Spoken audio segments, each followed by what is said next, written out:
El sistema nervioso es un conjunto de órganos y red de tejidos nerviosos que coordinan las actividades conscientes e inconscientes del organismo. Su unidad básica es la neurona. Las neuronas son células especializadas que reciben estímulos y conducen los impulsos nerviosos. A diferencia de las demás células del organismo, estas no se dividen. Están formadas por un cuerpo unicelular. De este salen por un lado las dendritas, que reciben información, y por otro un axón, cubierto de vainas de mielina, que conduce impulsos. La comunicación funcional entre dos neuronas se denomina sinapsis. La más frecuente es la que se produce entre el axón de una neurona y la dendrita de otra hasta que alcanza el cuerpo celular. Es aquí cuando se lleva a cabo la transmisión del impulso nervioso. El sistema nervioso lo podemos dividir en sistema nervioso central y sistema nervioso periférico, a su vez dividido en sistema nervioso somático y sistema nervioso autónomo. Este se divide en dos ramas, la rama simpática y la parasimpática. El sistema nervioso central satisface las necesidades vitales y está formado por el encéfalo y la médula espinal. El encéfalo lo conforma el cerebro, órgano de las facultades intelectuales, que regula el funcionamiento de los demás centros nerviosos, recibe sensaciones y elabora respuesta a dichas situaciones. El cerebelo, que coordina los movimientos de los músculos al realizar actividades motoras, como por ejemplo caminar.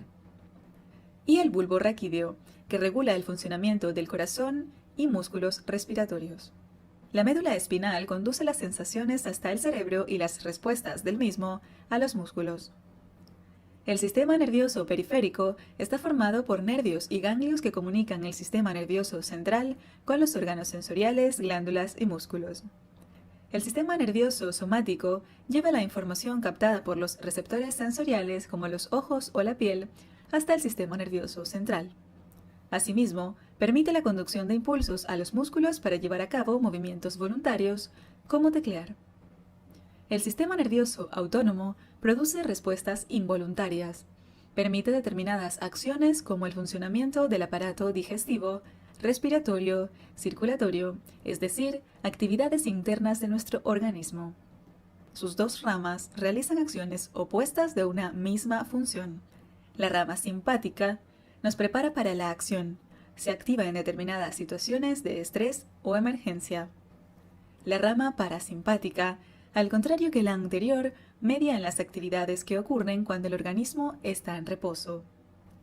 Por ejemplo, mientras la rama simpática permitiría acciones como dilatar la pupila, aumentar la frecuencia cardíaca o relajar los bronquios, el sistema parasimpático permitiría contraer la pupila, disminuir la frecuencia cardíaca o contraer los bronquios. El sistema nervioso es uno de los más importantes de nuestro organismo. Está conectado con todos los órganos y tejidos del cuerpo. La exploración neurológica es la herramienta clínica más importante con la que se cuenta en medicina para la detección y diagnóstico de las enfermedades del sistema nervioso. Propósito de la exploración neurológica. Los propósitos que persigue la exploración neurológica son los siguientes. 1. Establecer si existe o no una lesión o una alteración funcional en el sistema nervioso, tanto central como periférico. 2. Señalar cuál es la topografía de esta lesión o alteración funcional, es decir, en qué parte del sistema nervioso se encuentra la alteración. 3. Apoyar para conocer cuál es la naturaleza o etiología de la lesión. Aquí es prudente señalar que el examen neurológico, como cualquier técnica exploratoria en medicina, siempre debe de estar precedido y guiado por un exhaustivo interrogatorio. Para realizar la valoración neurológica se recomienda seguir el siguiente esquema de valoración: estado de alerta y funciones corticales superiores, pares craneales, examen motor, valorando marcha, postura y fuerza, tono muscular, reflejos y examen de sensibilidad. Estado de alerta o de conciencia.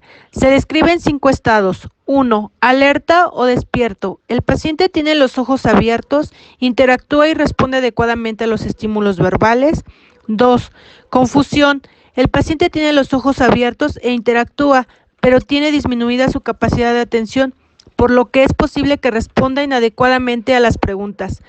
Somnolencia o letargo. El paciente tiende a quedarse dormido si no es estimulado de alguna manera. Para alertarlo generalmente es suficiente el estímulo verbal o algún estímulo táctil.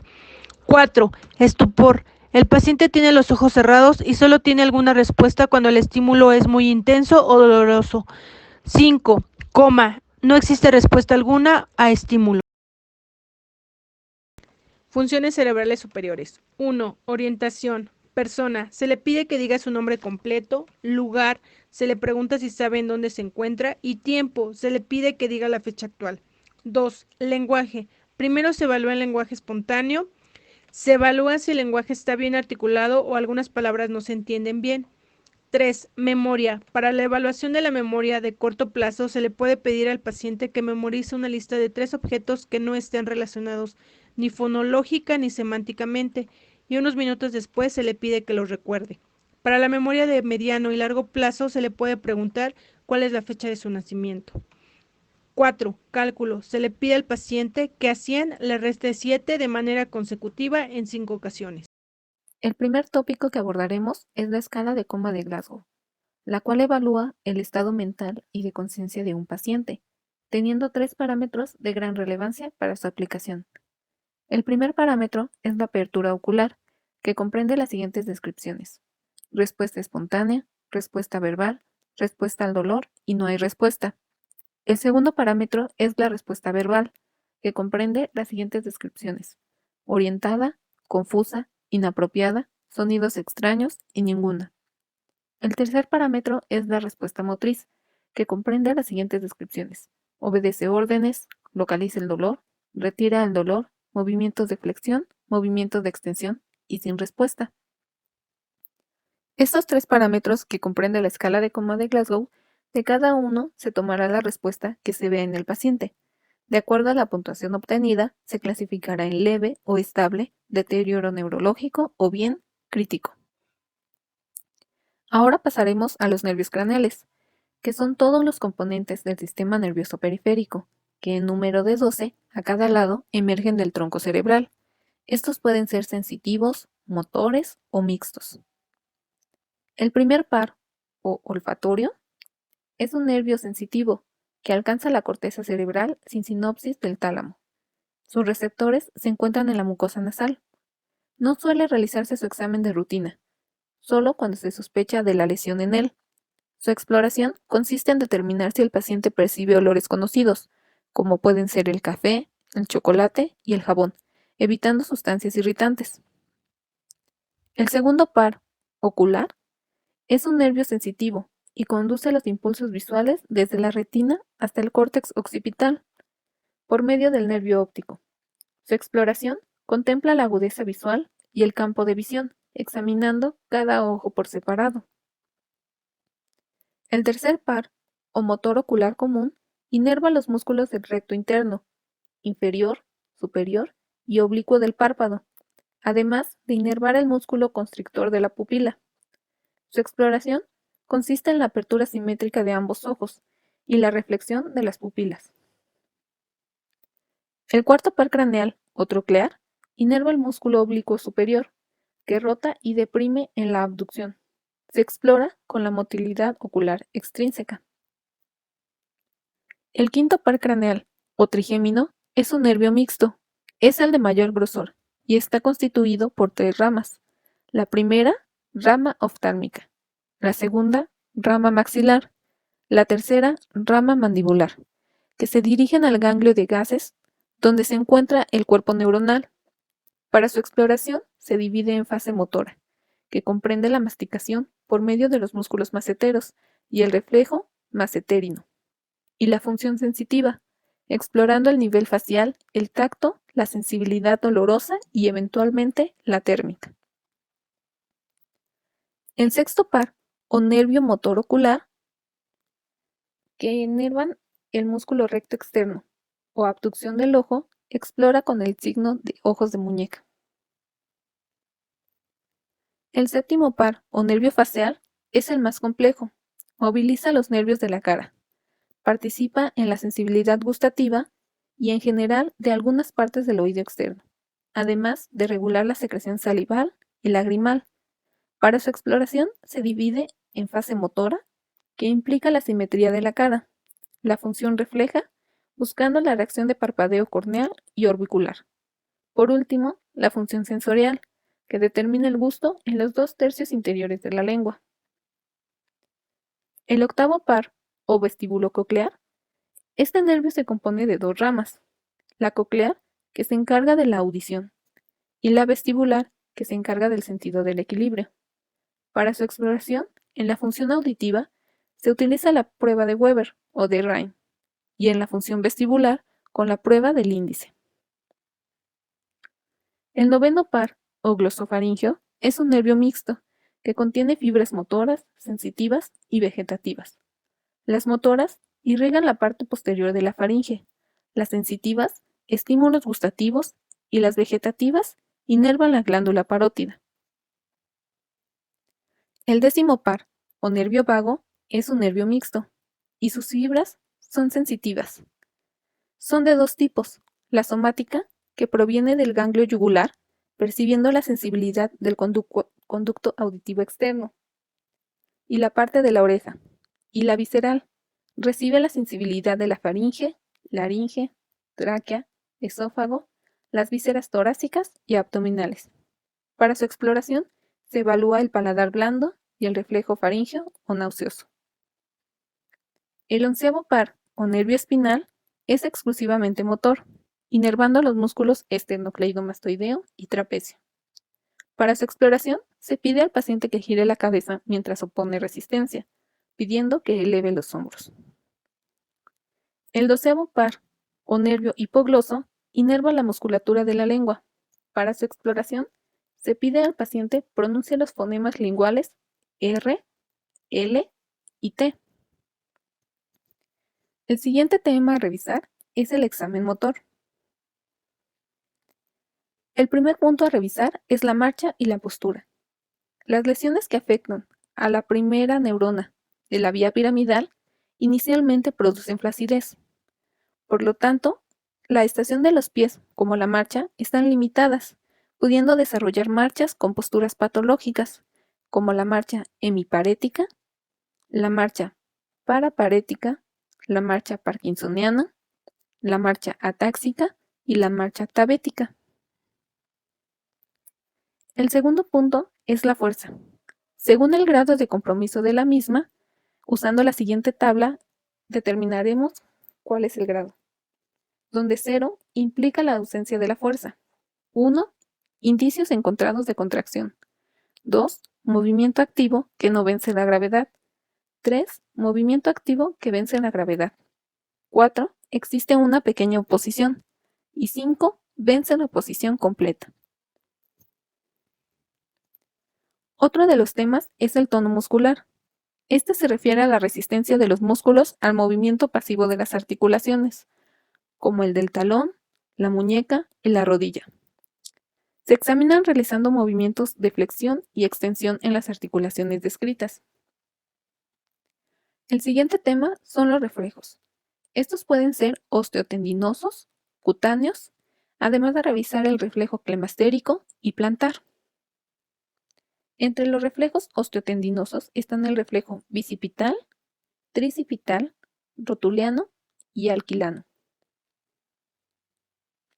El examen de la sensibilidad, para algunos autores, es dividido en sensibilidad primaria y en sensibilidad secundaria.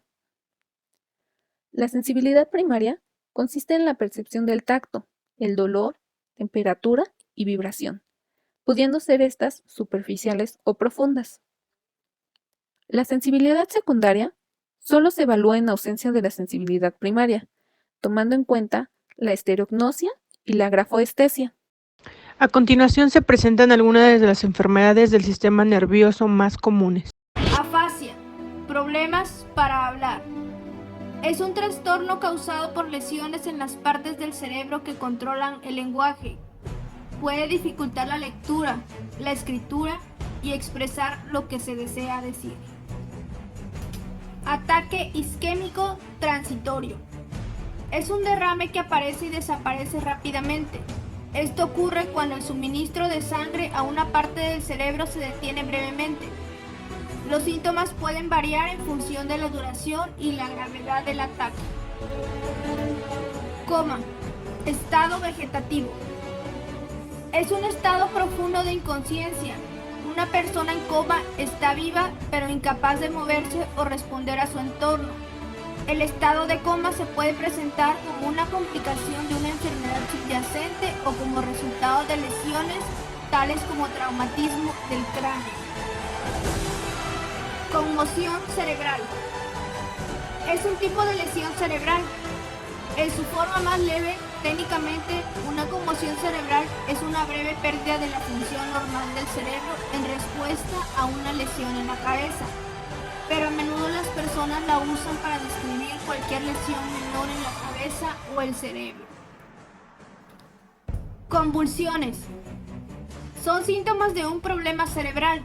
Ocurre por la aparición súbita de una actividad eléctrica anormal en el cerebro. Las convulsiones se dividen en dos grupos principales: las convulsiones parciales, que ocurren en una parte del cerebro, y las generalizadas, que son el resultado de actividades anormales en ambos lados del cerebro. Epilepsia. Es un trastorno cerebral que hace que las personas tengan convulsiones recurrentes. Las convulsiones ocurren cuando los grupos de células nerviosas, las neuronas del cerebro, envían señales erróneas. Esclerosis lateral amiotrófica. Ataca las células nerviosas, neuronas, que están en el cerebro, y la médula espinal. Estas neuronas transmiten mensajes desde el cerebro y la médula espinal hacia los músculos voluntarios, los que usted puede controlar, como los de los brazos y las piernas. Ciática. Es un síntoma de algún problema del nervio ciático, el nervio más largo del cuerpo. Cuando se tiene ciática se siente dolor, debilidad, entumecimiento u hormigueo. Puede empezar en la parte baja de la espalda y extenderse hacia las piernas, las pantorrillas, los pies e inclusive los dedos de los pies. Suele afectar un solo lado del cuerpo. Neuralgia del trigémino, también llamado tic doloroso. Es un tipo de dolor crónico que afecta a la cara. Causa dolor, ardor repentino o sensación de shock extremo. Por lo general, afecta un lado de la cara. Cualquier vibración en su rostro, incluso por hablar, puede provocarla. La condición puede aparecer y desaparecer por días o incluso meses. Parálisis de Bell o parálisis del nervio facial. Es la forma más común del parálisis. Suele afectar únicamente un lado de la cara. Los síntomas son tics, debilidad, parálisis, caída del párpado y de la comisura de la boca, baboseo, sequedad del ojo y de la boca. Síndrome del túnel carpiano. El túnel carpiano es un paso estrecho de ligamentos y huesos en la base de la mano que contiene nervios y tendones. Algunas veces, el engrosamiento de los tendones irritados u otras estructuras hinchadas estrechan el túnel y causan compresión de los nervios. Los síntomas suelen comenzar gradualmente. A medida que empeoran, sostener objetos puede tornarse difícil. Trastornos del sistema nervioso autónomo. El sistema nervioso autónomo es la parte de un sistema nervioso que controla las acciones involuntarias, tales como los latidos cardíacos y el ensanchamiento o estrechamiento de los vasos sanguíneos. Cuando algo malo ocurre en este sistema, puede causar problemas serios, entre ellos problemas con la presión arterial, problemas cardíacos, dificultad en la respiración y la deglución, disfunción eréctil en los hombres.